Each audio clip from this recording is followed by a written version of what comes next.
वो हम कथा सुनाते हैं ना, बड़ी प्रसिद्ध हुई, सब लोग सुनते हैं उसको। दो ब्रजवासी गए नाथ द्वार, नाथ द्वारा जाके बोले भैया जी हमारो लाला ब्रज को लाला इतनी दूर राजस्थान में बैठो है, लेकिन यहाँ को मोह देखो कैसा उतरो भयो, नेत्र नीचे करके खड़ो है, हमें तो सुख ही नहीं मिल रहा। अरे लाला को जब तक आनंद नहीं मिले तब तक हमको सुख कैसे आवेगो। अब सब लोग जय जयकार करें, कृष्ण कन्हैया लाल की जय, गोवर्धन नाथ की जय, गिरिराज धरण की जय। सब लोगों ने जय जयकार करी। जब सबकी जय जयकार समाप्त हो गई तब दोनों ब्रजवासी बोले बोल वृषभानु के जमाई की। जैसे ही कही वृषभानु के जमाई की जय, ठाकुर जी के तो नेत्र ऊपर, मंद मुस्कान, और मानो एक क्षण के लिए ठाकुर जी हो देख रहे हो, जे कौन आयो भाई, मेरे ससुराल ते कोई आयो दिखे। कभी किसी मंदिर में जाओ, हमने तो ऐसे ऐसे, आज पंजाब यूनिवर्सिटी में थे सुबह, वहां गए महाराज, वहां पे भी सब कह रहे पूछ री के लौथा की हु प्यारे। अब जिनको नहीं पता वो देख रहे हैं, बोले ये क्या यार, ये कौन सी जय जयकार है, ये कौन सी बात बताई जा रही है। लेकिन यही आनंद, यही सुख। कुछ ना कुछ अलग प्रस्तुत करते रहा करो ठाकुर जी के लिए, कुछ ना कुछ अलग देते रहा करो ठाकुर जी को। एक हमारे ब्रज के हैं, आप लोग मत करना ठीक है, नहीं तो ठाकुर जी दंड दे देंगे। एक हमारे ब्रज के हैं, वो ठाकुर जी के दर्शन करवे गए और बड़ा अद्भुत नाम था, मैं नाम ही भूल गया। वो ठाकुर जी के पास जाकर के सब कहें कुंज बिहारी लाल की जय, मां के बिहारी लाल की जय। और वो ठाकुर जी को देख के पता ना कहा कि मुझे याद नहीं आ रही है। ठाकुर जी के सन्मुख जाकर के कुछ विचित्र से शब्द कहें, अब याद ठाकुर जी बुलवानो नहीं चाह रहे होंगे, क्यों? बोले तेने बताइए, सबरे बोलेंगे फिर। हमारे अभी जीभ पे आया, अभी अभी भूल गया हमें। ठाकुर जी को कुछ और ही बोलते हैं। जन कौन से बिहारी, अभी याद आ गया तो बताऊंगा तो सही में। लेकिन वृंदावन जाके, वृंदावन में ही बोली हूं और कहीं मत बोली हूं। और याद आए तो फिर बताऊंगा। तो कुछ ना कुछ नवीन प्रस्तुत करते रहा करो ठाकुर जी को। ठाकुर जी को सुख लगता है। सेवा में रोज कुछ नवीनता लाओ, प्रसाद में नवीनता लाओ, भजन में नवीनता लाओ, अपने नाम जप में नवीनता लाओ। ठाकुर जी के सन्मुख कुछ भी पधराने में कुछ वो नवनीत प्रिय हैं, उनको नया नया प्रिय लगता है, वो प्रस्तुत करो। तो कल जो यहां हुआ, ये पहली बार ही हुआ कथा में। एक बार हुआ भक्तमाल की कथा में जयपुर में, पर उसमें तो जन्माष्टमी ही थी, तो इसलिए दधी काना हुआ था। पर ऐसे सार्वजनिक कथा में पहली बार ये उत्सव चंडीगढ़ में ही मना। तो चंडीगढ़ में मना, इसका मतलब क्या था? ठाकुर जी आए थे कल, वही उत्सव करके गए, वही उधम मचा के गए, खूब आनंद करके गए। और भैया लाला की माखन चोरी लीला बतानी सुननी जितनी आसान है, माखन चोरानो उतना ही कठिन है। कल देख लिया हमने। ओ भैया मटकी नहीं फूटे, ठाकुर जी कैसे फोड़ते होंगे? ये एक अदा चाहिए वाके लिए भी। एक बार तो मेरे मन में आई मैं लटक जाऊं वही थे, तो मैंने सोची अगर ऊपर से टूट गए हो, कल की कथा कौन करेगा फिर?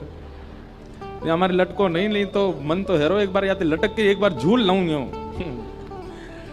लेकिन आप सब लोगों ने कल इतना उत्सव का आनंद लिया। वास्तव में कल बिल्कुल लग ही नहीं रहा था कि हम चंडीगढ़ में हैं। और देखिए भजन का प्रताप, भाव का प्रताप यही है कि आपको यह तक विस्मृति हो जाए कि आप कहां हो, आपको यह तक विस्मृति हो जाए कि आप कौन हो, आपको यह तक विस्मृति हो जाए कि मेरी पदवी क्या है, मेरी योग्यता क्या है, मैं कौन हूं। तब समझो कि उत्सव हुआ है। आपको ये याद है कि आप कोई मिनिस्टर हैं, आप कोई श्रेष्ठ व्यक्ति हैं, आप कोई सिंगर हैं, आप कोई स्टार हैं, आप कोई महाराज जी हैं। काय बात की भक्ति कि आप इतना भी नहीं भूल पाए कि आपकी पदवी क्या थी। भक्ति तो उसी को कहते हैं, प्रेम तो उसी को कहते हैं जो इतनी भी विस्मृति करवा दे। और कल वही हुआ था, कल हम सब भूल गए थे। मेरा तो बहुत मन है रो कि खूब नाचूं, खूब उछलूं, खूब उधम करूं। और जब ठाकुर जी को उत्सव आवे तो यूं ही लगे कि बस कहा कर लें। लेकिन ठीक है, फिर भी बहुत आनंद आया कल, बहुत सुख मिला। सब ब्रजवासी आनंद में भर गए हैं, नाच रहे हैं, गा रहे हैं। नंदस्त्वात्मज उत्पन्ने जाता लादो महामनाः आहुय विप्रान वेद ज्ञान स्नातः सुचिरलंकृत। आज हमारे दाऊ जी से ब्रजवासी आए, आप आते ही कहा बोले महाराज हम तो ब्रजवासी हैं, ब्रज में ही रहे। मैंने कि अच्छा। बोले लेकिन आजकल ब्रज चंडीगढ़ में प्रकट है, कोई हमारे, हम तो दौड़ के यहीं आए गए। माँ मन ही ना लग रो, हमें तो यूं लगी भैया आजकल तो वृंदावन ब्रजमंडल वहीं प्रकट है को, चलो वहीं चलो। तो आज दाऊ जी से पधारे, बोलो दाऊ दादा की जय। ऐसे ब्रजवासियों के मधुर भाव हैं। पूरे ब्रजमंडल में उत्सव मना। भैया आज तो रसगुल्लावारी कथा है, ज्ञान वैराग्य दोनों बाहर खड़े हाथ जोड़ करके, आज तो केवल प्रेम ही प्रेम चलेगो और ब्रजभाषा में ही कथा होएगी। जाकू नहीं समझ में आवे बगल वाले तो पूछ लियो, ध्यान से सुनियो। पूरे ब्रजमंडल में उत्सव मन रहा है। भागवत जी में ऐसा वर्णन है कि कई ब्रजवासियों को तो अभी तक ठाकुर जी दिखे ही नहीं है, उन्होंने ठाकुर जी का दर्शन ही नहीं किया है, फिर भी नाच रहे हैं, गा रहे हैं, उत्सव मना रहे हैं। और केवल नाचना गाना उत्सव नहीं, सबने अपने घर सजाए, अपने घर के बाहर बंधन बार बांधे हैं, अपने घर के बाहर केला के पत्ता लगाए हैं, अपने अपने घरन में ब्राह्मणन को बुला करके अनुष्ठान करवा रहे हैं। कोई जाके कहे भैया तुम काय को कर रहे हो, नंद जी के लाला भयो, यशोदा के लाला भयो, तुम काय को अनुष्ठान कर रहे हो, तुम काय को घर सजा रहे हो। तो दूसरों को ही बोलो अरे जे नंद के लाला को देख आए हो को, वाकई सुंदरता पे मोहित है कि उत्सव मना रहे है। तब वो उत्सव करता बोले नहीं नहीं हमने अभी नंद को लाला देखो ना है, बिना देखे ही उत्सव मनो है। हमें तो यूं लग रही है जाकू अभी तक देखो ना है, वाक्य उत्पन्न है वे की इतनी प्रसन्नता है रही है, वो यदि दिख गए हो तो का होएगो। और सांची पूछो तो भैया जे नंद यशोदा के लाला ना भयो, ये हम सबको लाला भयो है, हम सबको प्राण प्यारो भयो है। सबको उतना ही सुख मिल रहा है जितना सुख नंद बाबा को है। सब नाच रहे हैं, सब गा रहे हैं, सब बधाई दे रहे हैं नंद यशोदा को। आहा, पूरे ब्रजमंडल में उत्सव मन रहे हो है। इतने में ही एक ढांडी को आयो। कौन आयो?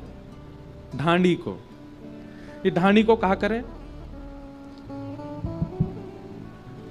ढांडी को कहा करे। अब नहीं होते ढांडी के, पहले होते थे। तो ढांडी के को काम है यजमान के घर कछु शुभ होएगो तो ढांडी को मांगवे जावे। लेकिन नंद बाबा के ढांडी के को आज तक सौभाग्य नहीं मिलो कछु मांगवे को, क्योंकि नंद बाबा के यहां कोई लाला भयो ही ना, कोई बालक भयो ही ना। लेकिन आज ढाणी के को 80 बरस बाद मौको मिलो है कछु मांगवे को, और वो ढाणी को आज नंद भवन पे पहुंचो है। इतना सुंदर प्रसंग है, बहुत ध्यान से सुनियो। तन पवित्र सेवा किए धन पवित्र कर दान, मन पवित्र हरि भजन सो होत त्रिविध कल्याण।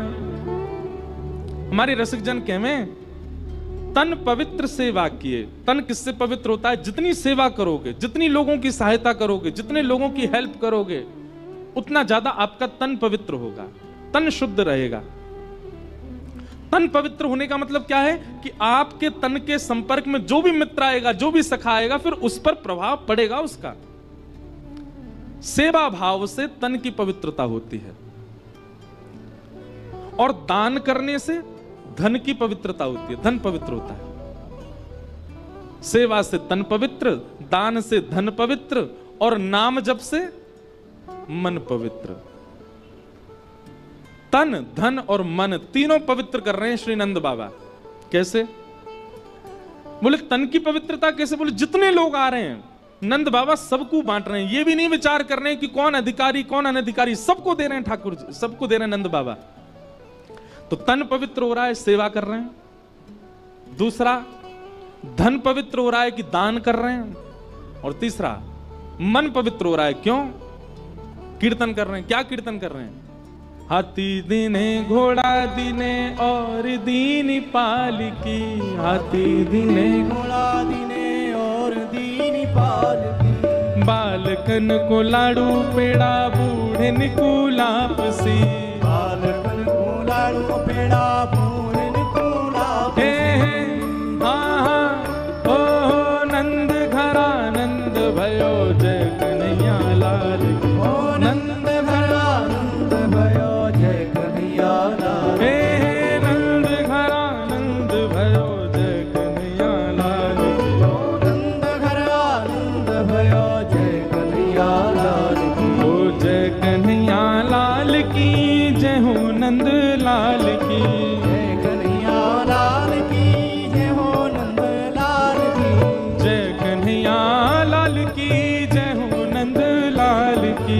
जय कन्हैया लाल की जय हो नंद लाल की। हे आहा ओ नंद घर आनंद भयो जय कन्हैया लाल की। ओ नंद घर आनंद भयो जय कन्हैया लाल की। आहा नंद घर आनंद भयो जय कन्हैया लाल की। नंद घर आनंद भयो जय कन्हैया लाल की। पूरे ब्रजमंडल में उत्सव मन रहे हो, सब नाच रहे हैं, गा रहे हैं, उत्सव मना रहे हैं। तो नंद बाबा के तीनों पवित्र हो रहे हैं, तन भी, धन भी और मन भी। तभी ढाणी को आगे हो, और ढाणी के को आते देख नंद बाबा के नेत्रन में आंसू आ गए। क्यों? 80 बरसते यानी कछु मांगो ही नहीं है कभी मोते, आज पहली बार मांगवे के काजे आयो है। दौड़ करके नंद बाबा ने हृदय से लगा लियो, अरे भैया तेरे भाग्य खुले। वो उल्टो नंद बाबा थे, आपके भाग्य खुले? बोले मेरे तो खुले लाला आयो, लेकिन तेरे वो खुल गए। आज चूकियो मत, मांग ले, और कछु कम ज्यादा नहीं, जितनो ज्यादा है सको उतनो मांगियो। बहुत दिना बाद तो को अवसर मिलो है। तब वो ढाणी को मांग रहे है। उसको हमारे ब्रज के साहित्य में पद में गाया गया है, तो इसलिए ब्रजभाषा का पद है, बहुत ध्यान से सुनो। मैं कभी कभी सुनाता हूं कथा में। ढाणी को नंद बाबा से कहा बात कर रहा हूं, सब लोग ध्यान पूर्वक सुनो। मेरे मन आनंद भयो। बंधुओं देखो, एक बात सुनो, ब्रजवासियों के प्रेम को देखो आप। आज की कथा केवल ये बताने की ठाकुर जी की लीला कम है, ब्रजवासियों का प्रेम ज्यादा है। क्यों? पर ब्रह्म परमानंद त्रिलोकीनाथ उन ब्रजवासियों के हाथ बिकने डोलते हैं। उन ब्रजवासियों से सीखो कैसा प्रेम करते हैं ठाकुर जी से। ढाणी को कह रहा है, मेरे मन आनंद भयो ब्रजराज ही याचन आयो। अपने अपने मन को मतो कह परिवार सुनायो। बाबा मैं आज आपके यहां मांगवे आया हूं, और जैसे ही मैं अपने घर से निकलने लगो ना, तो मेरे घर के जितने भी सदस्य सब मुझसे पूछने लगे कहां को जा रहे हो। सब लोग इधर देखो, ध्यान से सुनो, ब्रजभाषा को एक शब्द भी छूटा तो चूक जाओगे। तो जैसे ही मैं आपके पास आने लगो तो सब घर के जन बोले कहां जा रहे हो। मैंने कि नंद बाबा के लाला भयो है, हमारे यजमान के घर लाला भयो, मांगवे जा रहा हूं, बधाई। तो बाबा मेरे घर के एक एक सदस्य ने कछु मांगो है, आपकी आज्ञा हो तो मैं कहूं। नंद बाबा ए मुनि में यहां पे जो जो ये कहतो जाए सब लिखतो जा, सब देंगे याकू। बता भैया कहा चाहिए। तब ढाणी को कह रहे, तेरे तात कहो समझाए राय सो जाए शीशा दीजे। मेरे बड़े भैया ने कहिए कि भैया नंद बाबा के लाला को आशीर्वाद दियो, और आशीर्वाद के बदले कहा लेके आएगो 200 भैंस दूध मन मन की मेरे काजे लीजो। मेरे बड़े भैया ने आपके लाला को आशीर्वाद भेजो, और बधाई में कहा मांगो। बोले 200 भैंस मांगी हो। कैसी भैंस? बोले एक भैंस के थन में कम से कम 1 मन दूध होना चाहिए। नंद बाबा बोले ढाणी के देख बुरो मत मानियो, हम भैंस की सेवा ना करें, हमारे यहां तो गैया हैं, लेकिन तेरे बड़े भैया ने भैंस की याचना करी है, मंगवाएंगे। लेकिन एक बात बता, 200 भैंसन को कहां करेगो? 200 भैंसन से कहां प्रयोजन है? और तेरे भैया की उम्र कितनी है?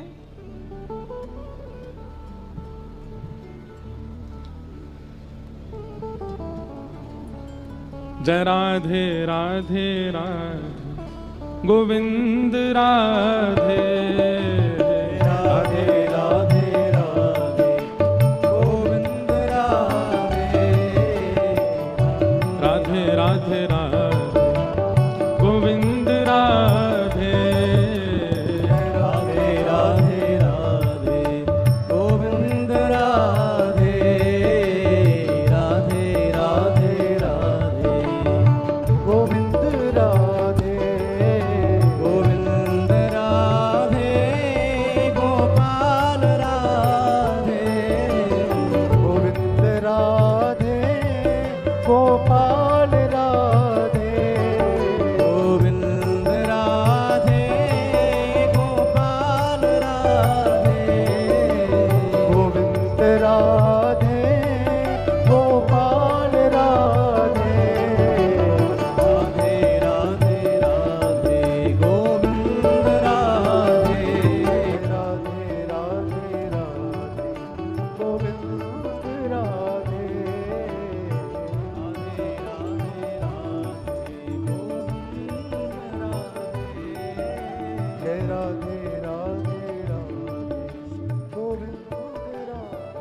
बोलो वृंदावन बिहारी लाल की। अनन्य राष्ट्र प्रेमी हरियाणा के पूर्व गृह मंत्री और वर्तमान में अंबाला के एमएलए श्री अनिल बीज जी आए हैं, उनका बहुत बहुत स्वागत, बहुत बहुत अभिनंदन। सत्येंद्र चौहान जी का अथक प्रयास, खूब भावना। आपको और आपके साथ आए समस्त वैष्णवों को व्यासपीठ से बहुत बहुत प्रणाम।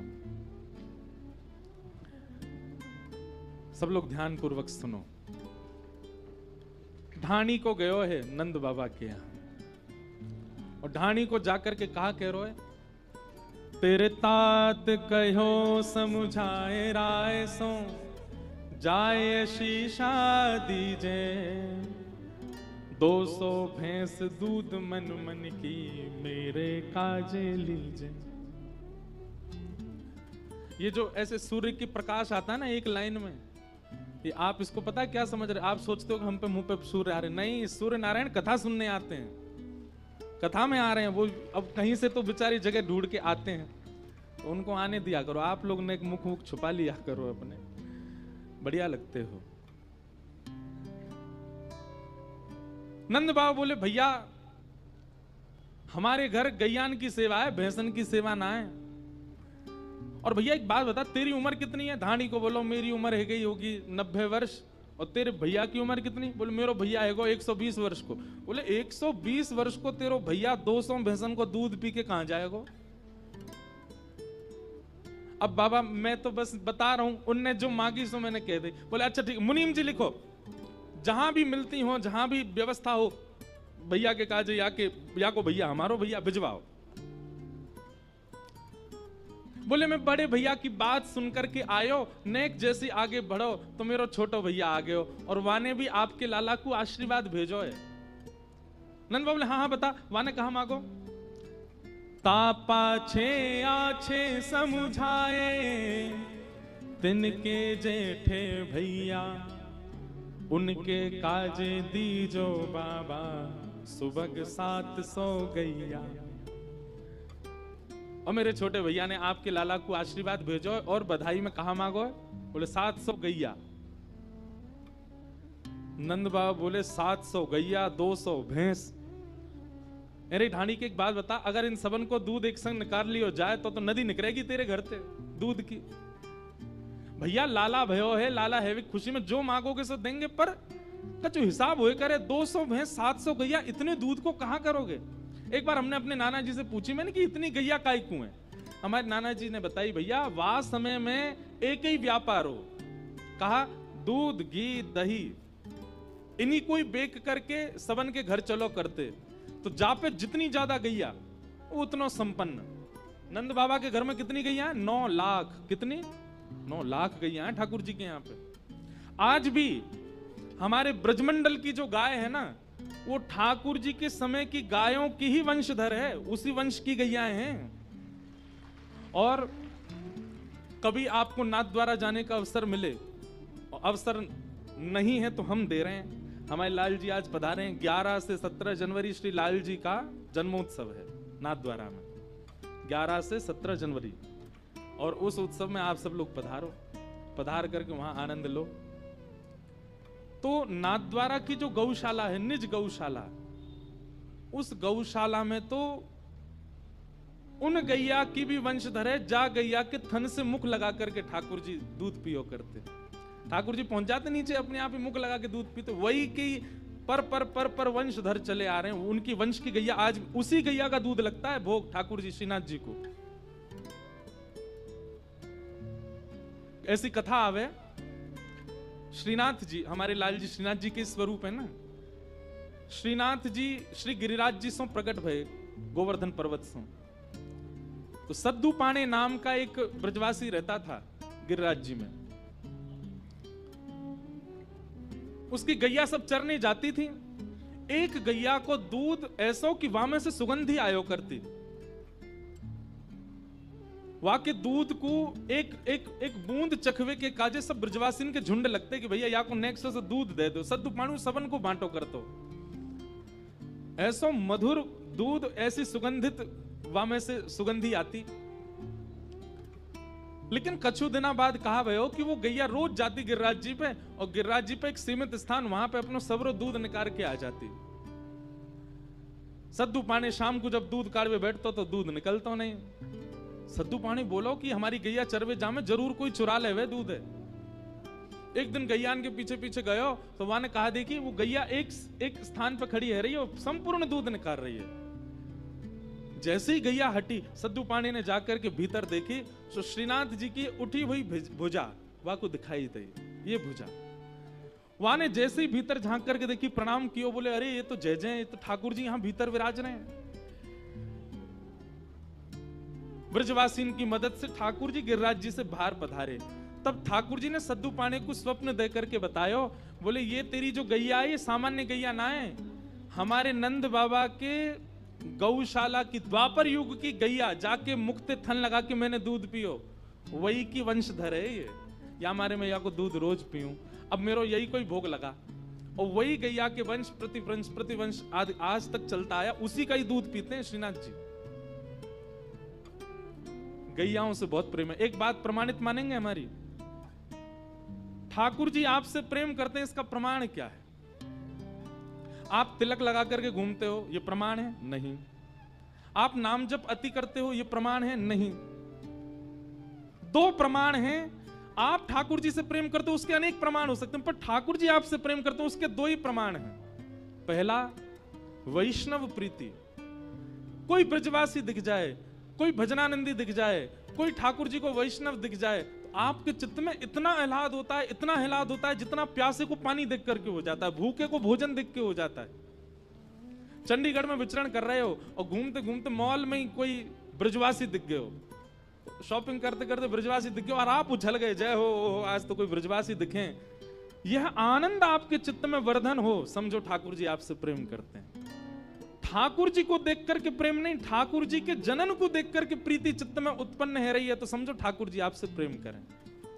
और दूसरी बात, गैया को देख करके, गौ माता को देख करके, गौ रस, गौ घी, गौ घृत, गौ दही आदि गौ रस जो भी हैं, उनको देख करके मन में आह्लाद उत्पन्न हो, गैया को देख करके उत्पन्न हो, गोबर देख करके घृणा ना होती हो, गौमूत्र से घृणा ना होती हो, गैया के सर्वांगीण रूप से आपको प्रेम है गए हो, समझो ठाकुर जी आपसे प्रीति करें। ये दो प्रमाण हैं ठाकुर जी के प्रेम के। या हमारे भैया गौशाला जाए के ने देखा करो, अगर गोबर से घृणा है रही है तो यूं समझ लियो ठाकुर जी को तुमसे घृणा है रही है, गौमूत्र से घृणा है तो यूं समझ लियो ठाकुर जी को भी तुमसे घृणा है। और जादना गौशाला जाके गौ रस और गौ वस्तुन से घृणा नष्ट हो जाए, समझ जाइयो, नाच लियो वादना, बोले हाँ ठाकुर जी को अब हमसे प्रेम है क्यों, क्योंकि गैया हमको प्रिय लग रही है। ये कोई मनगणंत बात नहीं है, ये आचार्य के वाणी में लिखो है ये सब भाव। तो ढानी को बोलो, बड़े भैया ने 200 भैंस मांगी है, दूसरे भैया ने 700 गैया। नंद बाबा बोले देंगे, और बताओ और क्या चाहिए। ढानी को बोलो महाराज, आपको समझ आ रही है ना लीला। ढानी को बोलो मैं सबकी बात मान करके आन लगो, इतने में ही मेरो बेटा बड़ो सुखदाई, तैसे ही ताके साथी, वाके काजे दीजो बाबा, मद मदा तो हाथी। मैं अपने दोनों भैया की बात मान करके आपके लाला को आशीष देवे, इतने में ही मेरा बेटा आ गया, और बेटा आकर के बोलो नंद भवन जा रहे हो, बोले हाँ। मेरी तरफ से नंद बाबा को आशीर्वाद दियो और बधाई में मेरे काज एक मतवारो हाथी लेके आई हूं। नंद बाबा बोले हाथी काय को चाहिए भैया, बोले वो हाथी पे बैठ के सब जगह प्रचार करेगो और सब जगह बताएगो जे हाथी मो कहां ते मिलो, बोले नंद जी के लाला भयो, बाकी बधाई में हाथी मिलो है।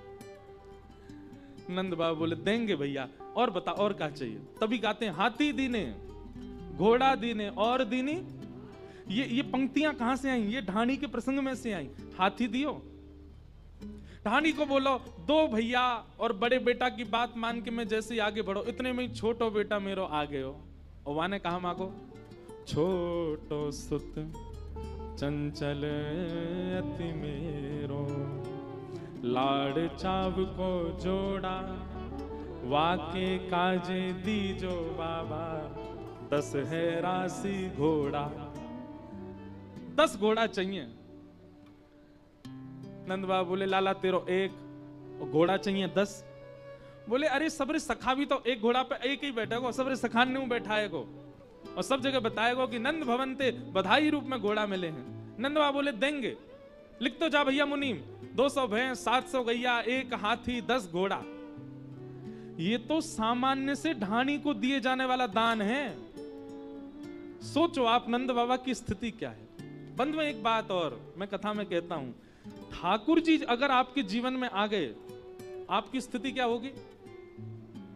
मैं कितनों लुटा दूं, कितनों बांट दूं, कितनों परोस दूं, अगर कोई आपको गले में कोई बहुत बहुमूल्य हार पहना जाएगा ना, आप यदि ठाकुर जी चित्त में होंगे, ठाकुर जी जीवन में होंगे, आप विचार नहीं करोगे, आप उतार करके दूसरे को ही प्रदान कर दोगे। संग्रह करने की इच्छा, आपको किसी ने कोई बहुमूल्य वस्तु दी और आपके मन में यह बात आती है कि इसको रखा जाए, इसको सजाया जाए, तो समझो अभी ठाकुर जी दूर हैं। लेकिन आपके मन में कुछ भी आता है, घर में कुछ भी आता है, जीवन में कुछ भी आता है, आप बांट देते हो, आप नहीं रखते, स्वभाव ही नहीं रखने का। घर के लोग इसीलिए परेशान रहते हैं, बोले कोई महंगी वस्तु आके हाथ नहीं पड़ जाए, क्यों दान कर आएगो, विचार ही नहीं करेगो।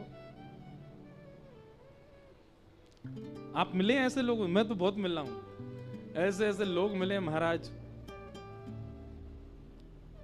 कछु भी दे दें जो मिल में आवे। स्वामी श्री हरिदास जी का ऐसा ही स्वरूप था।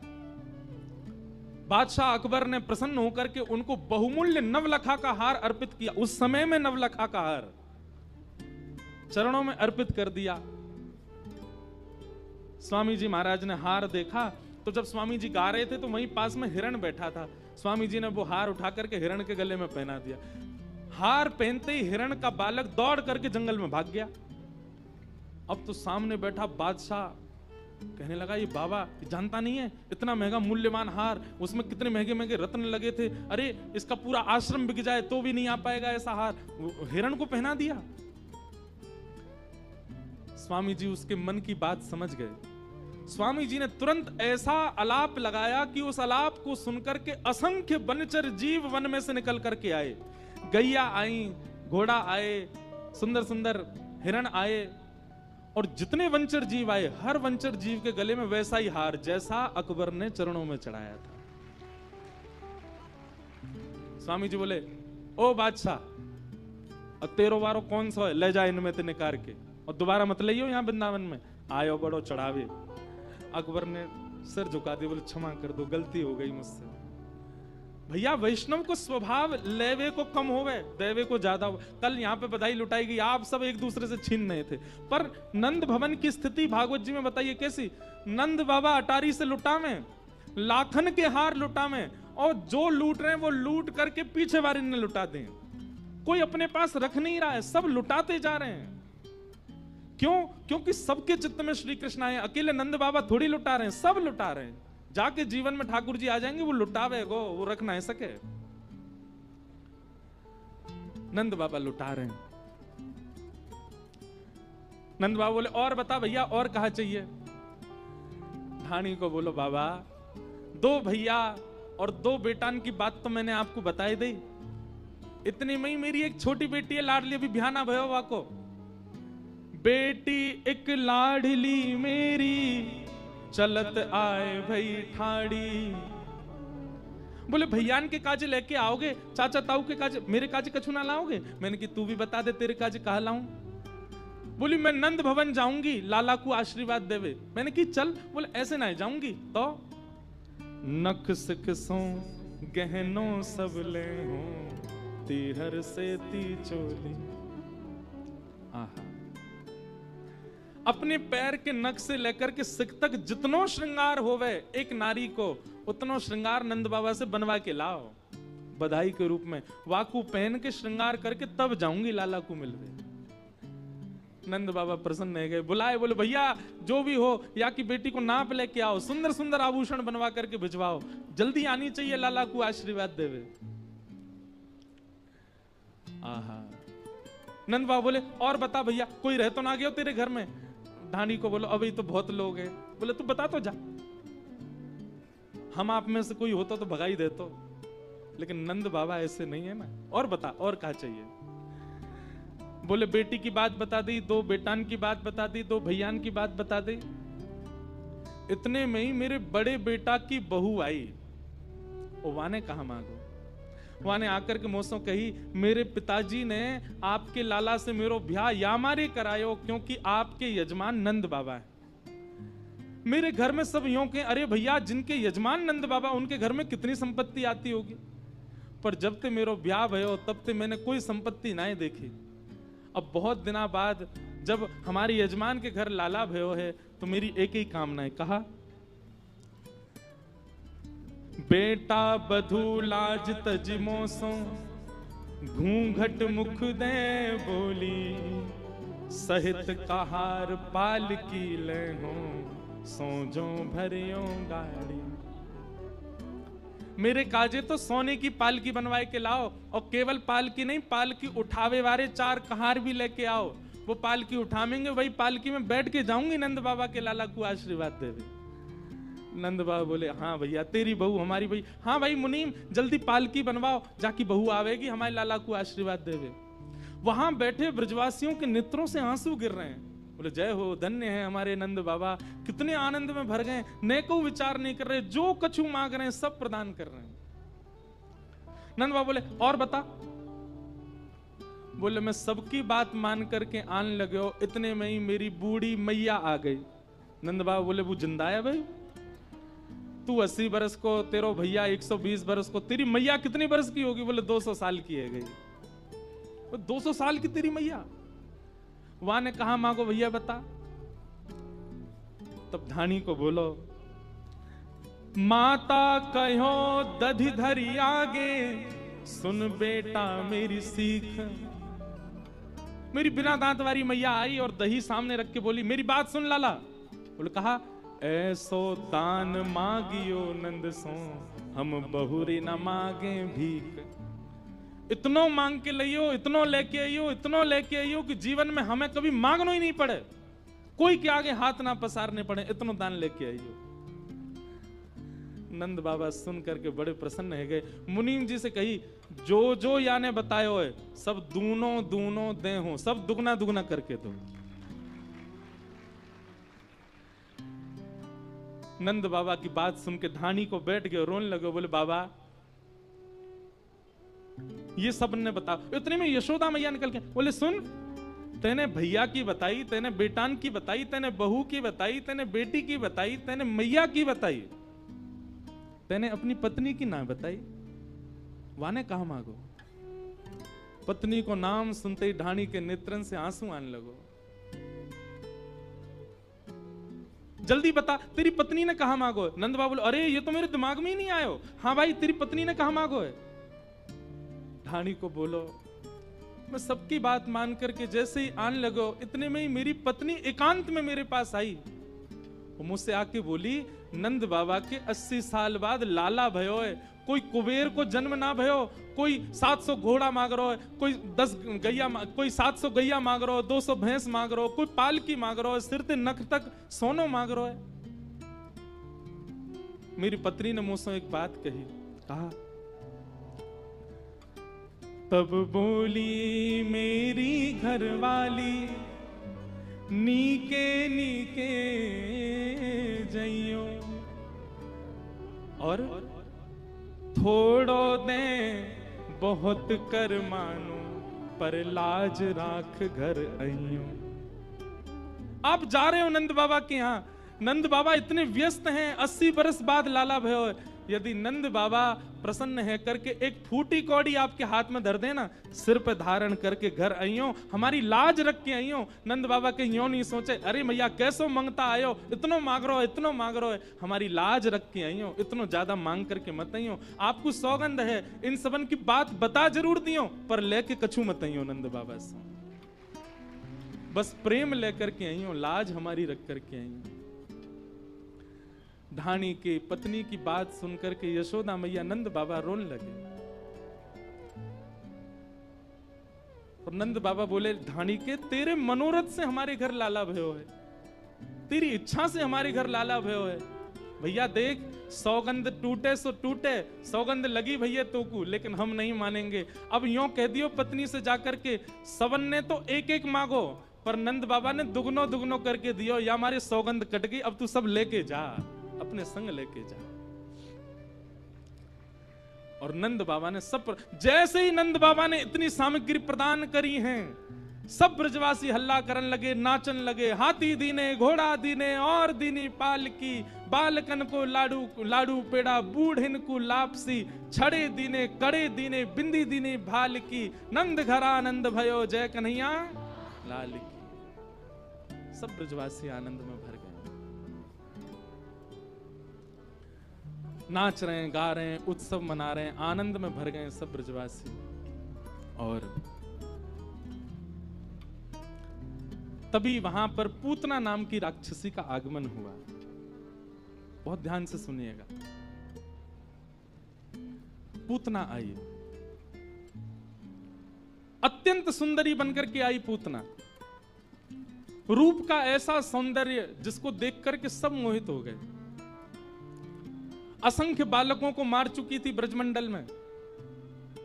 गोकुल आई, गोकुल में जैसे ही उसने अपने पैर रखे, उसके नूपुरों की ध्वनि, उसकी गजगामनी चाल, उसके कटाक्ष नेत्र, उसकी मधुर मुस्कान, उसके वस्त्र, उसका सब कुछ सबको मोहित कर रहा था। बहुत ध्यानपूर्वक सुनिएगा सब लोग। पूतना राक्षसी है, पर रूप बदल करके आई है। क्यों? ताकि विश्वास उत्पन्न कर सके सबके चित्त में। सब लोग नाच रहे हैं, गा रहे हैं, उत्सव मना रहे हैं, लेकिन जैसे ही पूतना सबके बगल से निकलती है, उसकी तन की सुगंधी सबको अपनी ओर आकृष्ट कर रही है। और सब घूम घूम करके देख रहे हैं, ये कौन आया? अरे या की चाल तो देखो, या को मुखमंडल तो देखो, या को श्रृंगार तो देखो। सब मोहित हो गए पूतना पर। नंद भवन में पूतना ने प्रवेश किया। नंद रानी यशोदा ने भी उसके स्वरूप को देख करके विचार नहीं किया, लगा कि इतनी सुंदर है, और सहज भाव से अपने पुत्र को प्रदान कर दिया। लाला दे दिए, ठाकुर जी दे दिए पूतना की गोद में। जैसे ही पूतना ने गोद में ठाकुर जी लिए, तो कितना बड़ा दुर्भाग्य पूतना का। सब पूतना पर मोहित हुए, पर ठाकुर जी ने अपने हाथ धर लिए। 6 दिना के हैं अभी ठाकुर जी, 6 दिना के ठाकुर जी ने अपने नेत्र बंद कर लिए, नहीं देखी पूतना। भैया एक बात ध्यान से सुनियो, 1 लाख लोग बिहारी जी का दर्शन करते हैं, ये बड़ी बात नहीं है। पर 1 लाख भक्तों में, 1 लाख श्रद्धालुओं में बिहारी जी किसको देखते हैं, ये बड़ी बात है। बिहारी जी की दृष्टि कौन पे पड़ रही है?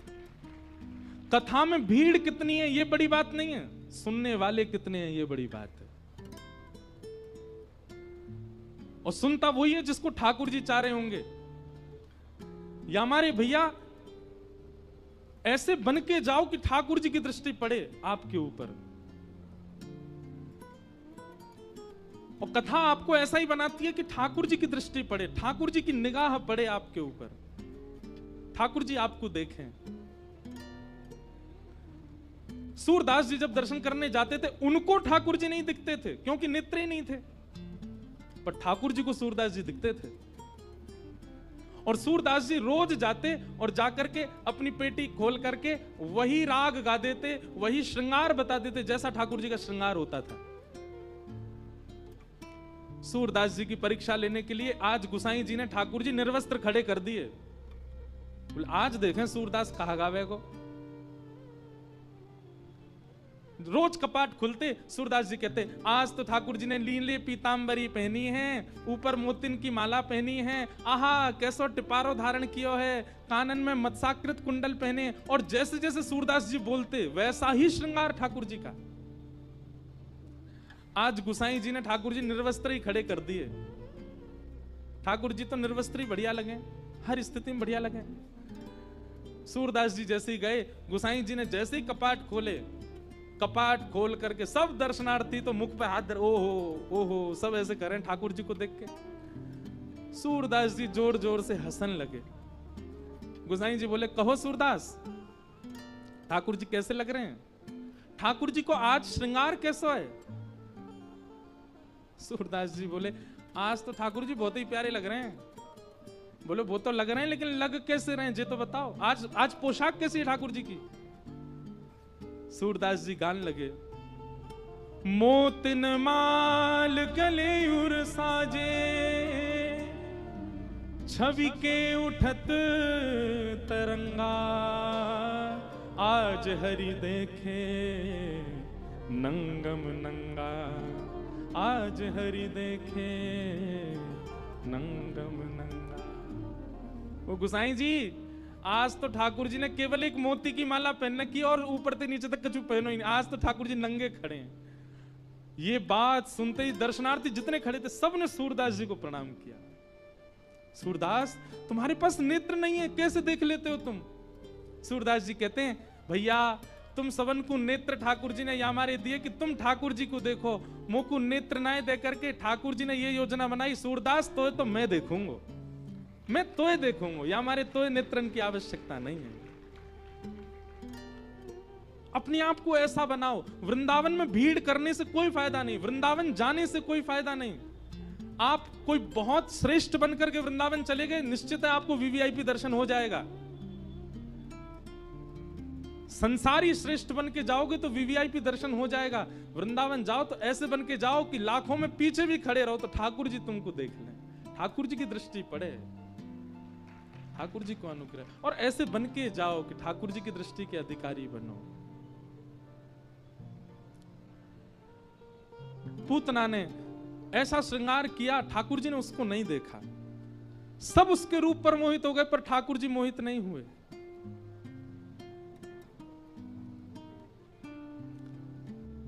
पूतना ने अपने पयोधर को भगवान के मुख में जैसे ही दिया, भगवान ने पहले तो विष को पिया, रस तत्वों को पिया, दुग्ध को पिया, अंत में प्राण ही समम रोष समन, जैसे ही भगवान ने उसके प्राण पीने प्रारंभ किए, पूतना का तो रूप राक्षसी बनने लगा, नेत्र विशाल होने लगे, केश जड़ जैसे होने लगे, बड़े बड़े नाखून, विशाल विकराल स्वरूप धारण कर लिया। सामुंच मुंचाल मिति प्रभाषणी, भगवान को पकड़ करके दूर खींचने लगी, लेकिन ठाकुर जी ने गाढ़म कराभ्याम, ऐसा कसकर के उसके पयोधर को पी रहे हैं ठाकुर जी की, दूर नहीं कर रहे हैं। सा मुंच मुंच, अरे लाला छोड़, अरे बालक छोड़, चिल्ला रही है पूतना, पर ठाकुर जी ने नहीं छोड़ा। हमारे पूज्य पिताजी महाराज आज कथा में आएंगे, वे कहते हैं, बोले जैसे ही पूतना ने कही ना अरे लाला छोड़, अरे बालक छोड़, तो नेक्स्ट से ठाकुर जी, 6 दिना के ठाकुर जी बोल पड़े, मौसी जी हम पे तो पकड़ो ही आवे, छोड़ो ना आवे, और जाकू पकड़ लें फिर तो ठिकाने लगा के छोड़ें। अगर राक्षस हाथ में आ गए तो वाकू भी ठिकाने लगा दें, और भक्त हाथ में आ गए तो वाकू ठिकाने लगा दें। बस एक बार हाथ में आना चाहिए मेरे। अब आप हाथ में आए गई हो, अब तो ठिकाने लगा के छोड़ूंगा। 6 दिना के ठाकुर जी बोल गए, ये दृश्य देख करके ही पूतना के प्राण निकल गए। बोलो पूतना मर्दन भगवान की। 6 दिन के ठाकुर जी ने पूतना को मार दिया। पूतना कौन है बंधु? सबसे पहली बात, जो अपनी वास्तविकता को छुपा करके ठाकुर जी के आगे जाता है वही पूतना है।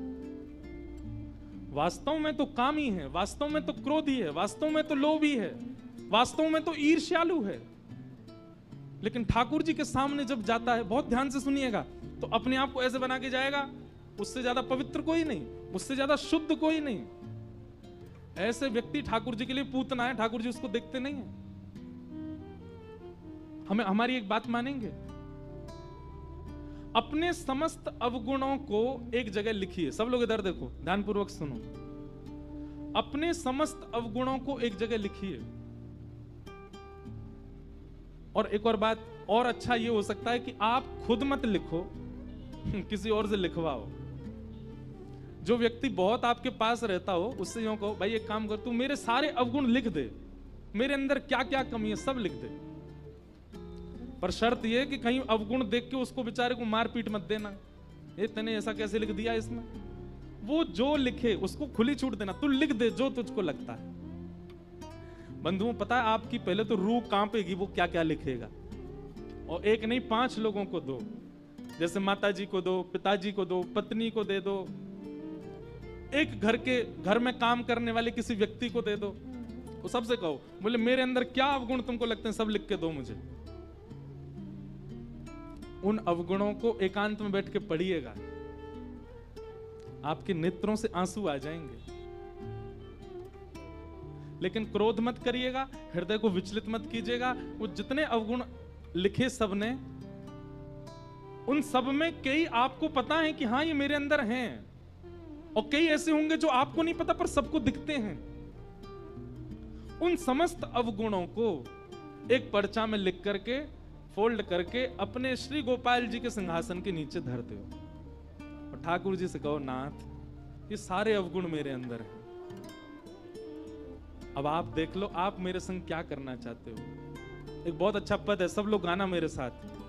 हरि जी मोरे अवगुण चित ना धरो, हरि जी मोरे अवगुण चित ना धरो, हरि जी मोरे अवगुण चित ना धरो, हरि जी मोरे अवगुण चित ना धरो, हाँ हरि जी मोरे अवगुण चित ना धरो, हरि जी मोरे अवगुण चित ना धरो। समदर्शी प्रभु नाम तिहारो, समदर्शी प्रभु नाम तिहारो, समदर्शी प्रभु नाम तिहारो, समदर्शी प्रभु नाम तिहारो, चाहो तो पार करो, चाहो तो पार करो, हरि जी मोरे अवगुण चित ना धरो, हरि जी मोरे अवगुण चित ना हे नाथ, मैंने अपने समस्त अवगुणों को आपके चरणों में अर्पित कर दिया है। आप इन अवगुणों के कारण मुझे कहीं त्याग मत देना। आप समदर्शी हैं, सब जानते हैं। आप यदि चाह लेंगे तो मेरा बेड़ा पार हो जाएगा। नाथ मुझे आपसे कुछ नहीं चाहिए, धन संपत्ति वैभव यश कीर्ति सब मैं कमा लूंगा। आप केवल इतना कर दीजिए कि ये जो अवगुण मेरे भीतर हैं, जिनकी वजह से मैं आपसे वंचित हूं, इन अवगुणों को आप स्वस्थ कर दीजिए। नाथ आज करेंगे ये काम आप लोग, आज ही करना है। हरि जी मोरे अवगुण चित ना धरो, हरि जी मोरे अवगुण चित ना धरो, हाँ हरि जी मोरे अवगुण चित ना धरो, हरि जी मोरे अवगुण चित ना धरो। गोविंद बोलो हरि गोपाल बोलो, गोविंद बोलो हरि गोपाल बंधुओं, बोलो। जिनकी कृपा से दास कुछ कह पाता है, सुना पा रहा है, आपके सामने शरीर भी जिनकी कृपा से बैठा है, ऐसे पूज्य गुरुदेव भगवान पधारे हैं। सब लोग एक बार प्रेम से कहिए, जय जय श्री राम, बोल वृंदावन बिहारी लाल।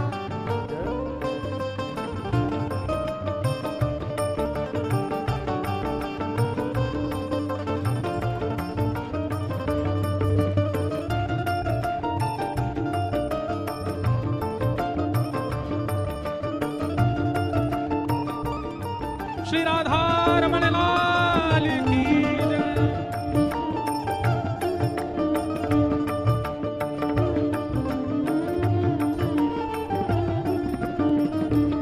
सब लोग अपने अपने स्थान पर विराज जाओ। आज परम सौभाग्य है, पूज्य गुरुदेव भगवान पूज्य पिताजी महाराज आज कथा में पधारे हैं। एक बार जोरदार करतल ध्वनि करके सब लोग अपना अपना भाव निवेदित करते हैं।